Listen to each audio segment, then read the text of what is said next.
Shalom, saudara yang terkasih dalam Yesus Kristus, dalam Yeshua Hamasiah. Segala puji dan syukur kita ucapkan kepada hadirat Tuhan yang Maha Esa, karena berkat dan kasih karunia-Nya diberikan kita kesempatan untuk bertemu di YouTube ini, ataupun saya bisa mengupload YouTube ini, yaitu YouTube saya yang keempat. Jadi sebelumnya kita menyanyikan lagu pujian. Kita menyanyikan lagu pujian dari Kidung Jemaat dari 246, Ya Allah yang Maha Tinggi. Ya Allah yang Maha Tinggi, Kau pencipta dunia ini, kami juga Tuhan ciptakan agar Dikau selalu dipuji. Engkau Allah yang memberkati tiap orang yang rendah hati. Tuntunlah kami sekarang ini dan selamanya.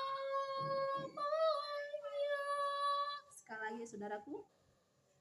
Ya Allah yang Maha Tinggi, Kau pencipta dunia ini, kami juga Tuhan ciptakan agar Dikau tetap dipuji. Engkau Allah yang memberkati tiap orang yang rendah hati. Tolonglah kami sekarang ini dan selamanya. Haleluya, puji Tuhan, hosana. Baik saudara yang terkasih dalam Yesus Kristus, di sini saya akan memberitahukan mimpi saya yang keempat. Sebelumnya saya sudah mengupload di video mimpi saya yang pertama, kedua, dan ketiga. Ini mimpi saya yang keempat. Ya, di sini saya akan menerangkannya. Ada saya melihat suatu matras atau dikatakan kain yang berwarna hijau. Ada bentangan kain hijau yang dia dari atas ke bawah begitu panjang dan warnanya hijau, dan ketebalan kain itu kira-kira 1 jengkal orang dewasa, dan lebarnya ketebalannya 1 jengkal orang dewasa, dan lebarnya kira-kira 1 meter. 1 meter orang dewasa, 1 meter lah kita bilang. Jadi panjangnya dari bawah sampai ke atas saya tidak bisa perkirakan, karena dia begitu, kain yang matras yang itu terbentang panjang dari bawah sampai ke atas, sampai saya tidak bisa memperkirakan karena dia begitu panjang. Saya pun di bawah melihat kain itu, saya begitu kecil dan pendek waktu melihat ke atas daripada kain yang berwarna hijau itu. Dan di atas daripada kain itu, lembaran kain itu, saya melihat ada tulisan seperti tulisan yang berwarna seperti kayu di atasnya, kira-kira 15 cm, tapi saya tidak bisa membaca tulisan itu.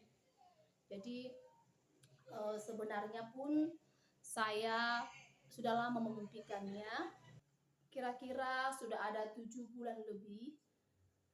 Jadi saya tidak bisa memahami mimpi itu, dan saya berpikir-pikir dan saya pergumulkan kepada Tuhan, dan akhirnya Tuhan pun memberitahukan kepada saya arti dari mimpi saya, dan melalui saya membaca firman-Nya, melalui ke hati saya Tuhan taruh. Jadi saya mengatakan dalam hati saya sempat, Tuhan, saya ini bukan pendeta, bukan evangelis ataupun penginjil. Jadi, tapi Tuhan menaruh di hati saya, kamu bisa, kamu perkatakan, kamu baca firman, kamu akan dimampukan sama Tuhan, seperti itu. Jadi saat ini saya pun memberanikan diri untuk memberitahukan mimpi saya yang keempat, mengupload di YouTube ini, karena pertolongan Tuhan dan Tuhan mampukan. Jadi sebelumnya saudara, mari kita dulu membaca nats firman Tuhan yang tertulis dari Wahyu 6 ayat 7 sampai 8. Bunyinya yang ayat 7 dari firman Tuhan, nats Alkitab dari Wahyu 7 ayat 6 sampai dari Wahyu 6 ayat 7 sampai 8. Bunyinya yang ayat 7. Dan ketika anak domba itu membuka materai yang keempat, aku mendengar suara makhluk yang keempat berkata, "Mari." Yang baru yang ayat ke-8 dari Wahyu 6 ayat 8. Bunyinya, dan aku melihat sesungguhnya ada seekor kuda hijau kuning, dan orang yang menungganginya bernama Maut, dan kerajaannya maut mengikutinya, dan kerajaan maut mengikutinya. Dan kepada mereka diberikan kuasa atas seperempat dari bumi untuk membunuh dengan pedang, dan dengan kelaparan dan sampar, dan dengan binatang-binatang buas yang di bumi.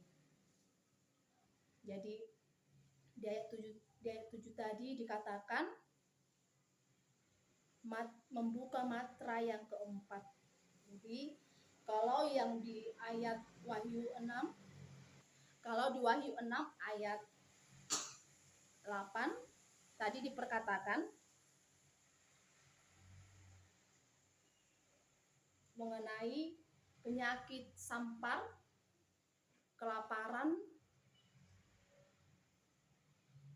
Jadi itu sudah terjadi saudara. Kita sudah melihat udah hampir 3 tahun terjadi penyakit sampar di muka bumi ini, di belahan dunia ini, bukan cuma di suatu negara saja, di beberapa negara saja, tapi semua belahan dunia terkena sama penyakit sampar ini. Itu sudah terjadi. Jadi kurang lebih daripada 3 tahun. Dan jadi karena karena terjadinya penyakit sampar ini menyebabkan krisis global, ekonomi stagnat, ekonomi berhenti sempat karena begitu berdampak kepada masyarakat, sampai-sampai perekonomian masyarakat stagnat, berhenti. Jadi banyak orang yang di PHK, banyak saudara kita yang di PHK, banyak yang di perusahaan-perusahaan banyak yang tutup, apalagi perusahaan-perusahaan yang masih baru membangun, baru masih berjuang untuk membangkitkan perusahaannya banyak yang tutup. Mereka tidak mampu lagi membangun perusahaannya.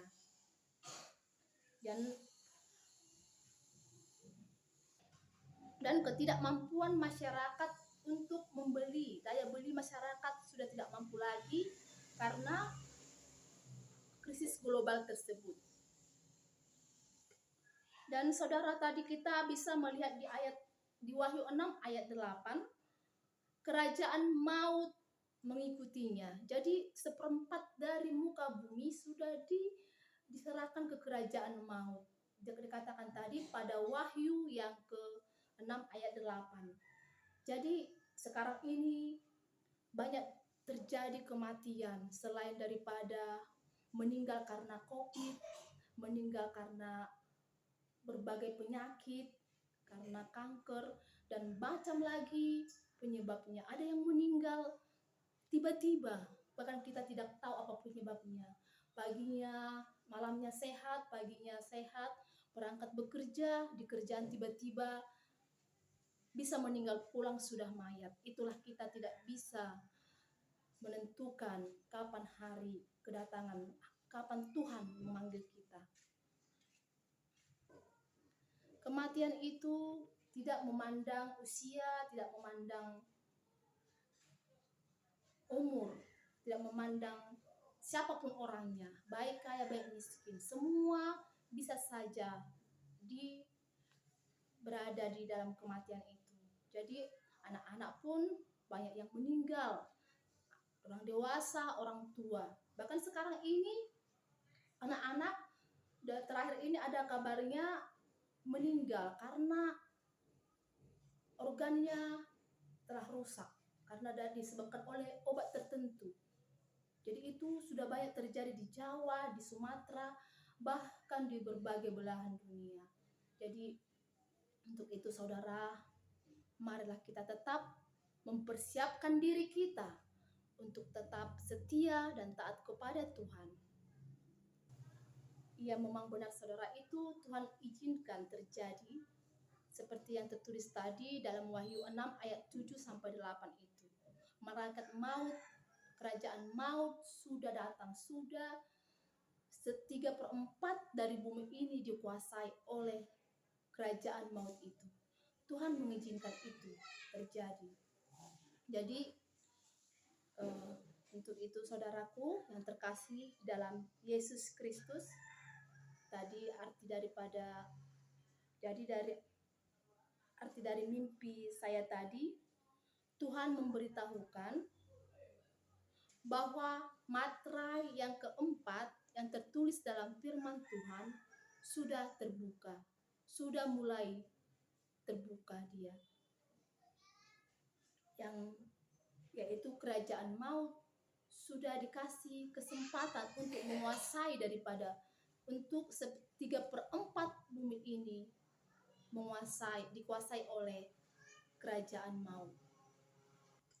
Untuk itu saudaraku yang terkasih di dalam Yesus Kristus, kita harus bersiap-siap dari sekarang. Tinggalkan dosa-dosa kita. Maafkan orang yang menyakiti kita. Mari kita maafkan orang yang sudah membenci kita. Kita memaafkan dan kita pun minta maaf kepada orang yang kita sakiti, siapapun orangnya. Baik kepada orang tua kita, saudara kita, baik kepada yang istrinya atau suaminya, kepada anak-anaknya, kepada sanak saudara kita, kepada siapapun, kepada sahabat kita yang kita sakiti atau kata-kata kita tidak cepat berlalu gitu, tidak baik, yang menyinggung perasaan, mari kita memperbaiki sikap kita. Mari kita minta maaf kepada mereka selagi masih ada waktu, kesempatan ini. Jangan ada kepahitan atau sakit hati kepada siapapun. Ampunilah mereka yang sudah menyakitimu dan meminta maaflah kepada orang yang sudah engkau sakiti. Kalau ada utang piutangmu, kalau bisa sebisa mungkin, kalau kamu mampu, bayarlah. Kalau datang penagih utang, kalau kamu tidak mampu membayarnya, silakan kamu jawab dengan sopan, dengan rendah hati, perkatakan, saat ini saya belum punya uang, tapi saya akan usahakan membayarnya. Perkatakanlah dengan baik, supaya tidak memancing amarah orang yang menagih utangmu tersebut. Dan kalau kamu ada di posisi ada yang berutang kepada saudara, jangan kasar untuk menagih utang. Jangan anggap remeh kepada orang yang berutang kepada Anda. Anda harus sabar. Saudara harus mendoakan mereka supaya diberkati pekerjaan orang yang berutang kepada saudara, supaya mereka mampu membayar utang-utangnya. Karena saudara kita itu pun yang mempunyai utang itu, yang mengalami masa sulit itu, mereka tidak ingin, mereka tidak mau di posisi seperti itu. Mereka mau mereka pun hidup dalam tenang, hidup tanpa utang. Untuk itu, saudaraku yang terkasih dalam Yesus Kristus, marilah kita saling memaafkan, saling mengampuni, karena Tuhan Yesus sudah terlebih dahulu memaafkan kita, mengampuni kita, menebus dosa-dosa kita dengan darahnya. Kita bisa melihat di firman Tuhan dari Matius 6 ayat 9 sampai 13. Kita baca, yaitu dua Bapa kami. Yang di sini kita baca dulu Matius 6 ayat 12, yaitu ampunilah kami akan kesalahan kami, seperti kami juga mengampuni orang yang bersalah kepada kami. Jadi untuk itu saudara, dikatakan firman Tuhan di sini, kita harus terlebih dahulu mengampuni orang yang bersalah kepada kita. Maka Tuhan pun mengampuni kesalahan kita. Untuk itu saudaraku, apabila saudara masih menyimpan kepahitan, menyimpan sakit hati, menyimpan kebencian kepada orang, posisi Anda saat ini dan Tuhan memanggil tiba-tiba, maka dalam posisi itu Anda ada posisi dalam keadaan berdosa. Tidak sempat minta ampun, langsung datang malaikat maut menjemput, berarti posisi dalam keadaan berdosa. Berarti upah dosa adalah neraka, yaitu kematian selama-lamanya, api neraka selama-lamanya. Dan saya ulangi lagi saudara, tadi di Wahyu 6 ayat 8 tadi dikatakan firman Tuhan, karena kerajaan maut sudah dilepas ke dunia ini, dan kepada kerajaan maut itu diberikan kuasa atas 1/4 dari muka bumi untuk membunuh dengan pedang, kelaparan, sampar.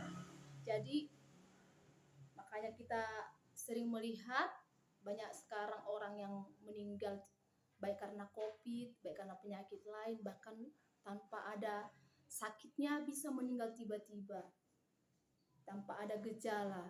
Jadi untuk itu saudaraku yang terkasih dalam Yesus Kristus, buat keputusan sekarang. Action, bertindak. Berdamailah dengan semua orang. Jangan ada kepahitan, jangan ada sakit hati, jangan ada benci kepada siapapun. Karena kita tidak tahu kapan waktunya akan kita dijemput kepada Tuhan secara pribadi, kematian datang secara pribadi tiba-tiba, ataupun datang hari pengangkatan itu, hari Tuhan itu, hari rapture itu.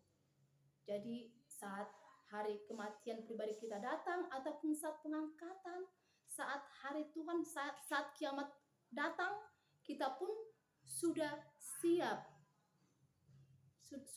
ikut terangkat bersama Tuhan, karena Tuhan telah menyelamatkan kita dengan darahnya yang kudus, supaya tidak sia-sia pengorbanan Tuhan Yesus yang tercurah darahnya di kayu salib. Kita pun harus tetap setia dan taat kepada Tuhan, tetap bergaul kepada Tuhan, merendukan firman Tuhan siang dan malam, dan tetap andalkan Tuhan sepanjang hidup kita. Baiklah saudara, demikianlah yang bisa saya sampaikan mengenai mimpi saya, mengenai sharing firman Tuhan pada kesempatan ini. Terima kasih sudah menonton. Tuhan memberkati. Mari kita bersatu di dalam doa. Bapa kami yang bertata di kerajaan surga, Tuhannya Abraham, Ishak, dan Yakub, Segala puji dan syukur kami ucapkan kehadirat-Mu Tuhan. Atas kesempatan ini, Engkau telah memberkati hamba-Mu ini untuk menerangkan mimpi hamba dan firman Tuhan. Terima kasih Tuhan atas tuntunan-Mu. Kiranya Tuhan, apa yang hamba terangkan dapat dipahami orang-orang, saudara-saudara yang mendengarkan, yang menonton YouTube ini. Mereka pun semakin percaya kepada Tuhan, semakin takut untuk berbuat dosa, dan bisa saling mengampuni satu sama yang lain, sehingga mereka pun Tuhan diselamatkan oleh darah-Mu dan masuk dalam kerajaan surga.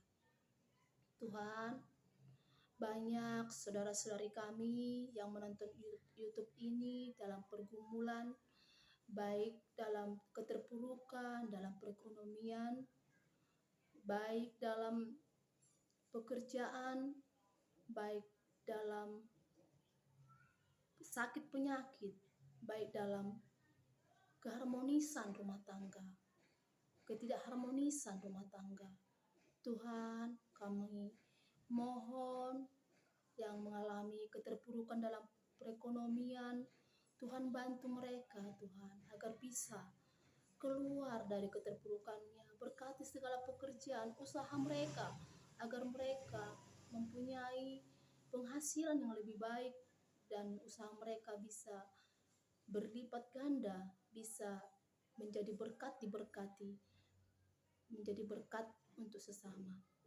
Tuhan, yang mengalami penderitaan karena sakit penyakit, berikan kekuatan, ketabahan, berikan Tuhan kesembuhan dengan darah-Mu, dengan kuasa darah-Mu Tuhan Yesus Kristus, menyembuhkan saudara-saudari kami yang mengalami sakit penyakit, sehingga mereka bisa mengalami sukacita daripada-Mu Tuhan, dan selalu berserah kepada Tuhan.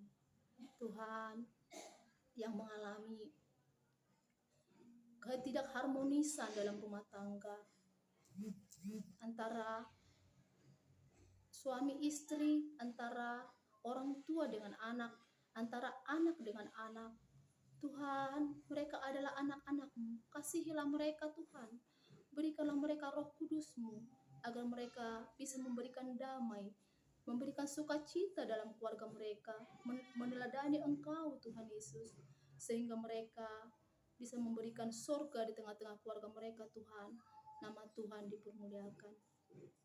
Tuhan, banyak kami yang bergumul, yang menonton YouTube ini. Apapun Tuhan pergumulan kami, apapun pergumulan saudara-saudara kami ini, Tuhan yang memberikan jalan keluar, memberikan solusi Tuhan, sehingga mereka semakin mendekatkan diri, merasakan cinta kasih Tuhan, semakin berserah kepada Tuhan. Tuhan, jadikan kami hamba-Mu, anak-anak yang taat dan setia kepada-Mu, sampai pada Engkau datang yang kedua kali menjemput kami.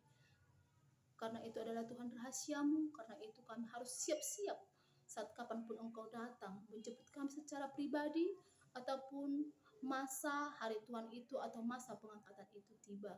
Kami siap Tuhan, layak dan berkenan di hadapan-Mu, sehingga kami pun masuk ke dalam kerajaan surga. Di atas segala permohonan kami Tuhan, ampunilah dosa-dosa kami. Ampuni kami orang yang lemah ini Tuhan, kasihani kami Tuhan. Terima doa kami ini melalui anak Tuhan Yesus Kristus, kami berdoa dan mengucap syukur.